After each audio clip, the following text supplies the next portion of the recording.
So I move for the approval of the Provincial Ordinance number 2023-301, entitled An Ordinance Giving Rewards and Recognition to the Provincial Winners of the Lupong Tagapamayapa Incentives Awards in the Province of Iloilo and appropriating funds thereof, authored and sponsored by the Honorable Dorothy G. Paez and co-sponsored by the Honorable Jason R. Gonzalez, Honorable Domingo B. Oso, Jr., the Honorable Orlando B. Distura, the Honorable Carol B. Espinosa Diaz, and the Honorable Maria Angelica Bianca B. Biquinto Espinosa.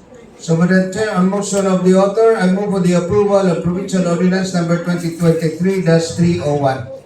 For Provincial Ordinance number 2023-301, entitled An Ordinance Giving Rewards and Recognition to the Provincial Winners of the Lupong Tagapamayapa Incentives Awards or LTIA in the Province of Iloilo and appropriating funds thereof. Those who are in favor, please raise your right hand.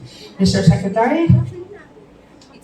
Madam Chair, all members present voted in favor of the ordinance. With all members voting in favor of the ordinance, Provincial Ordinance, again number 2023-301, entitled An Ordinance Giving Rewards and Recognition to the Provincial Winners of the Lupong Tagapamayapa Incentive Awards, LTIA, in the Province of Iloilo and appropriating funds thereof, authored and sponsored by Honorable Dorothy G. Paez and co-sponsored by Honorable Jason Gonzalez, Honorable Domingo Oso, Honorable Rolando Distura, Honorable Carol V. Espinosa Diaz, and Honorable Maria Angelica Bianca Biquinto Espinosa, is now approved under third and final reading. Thank you.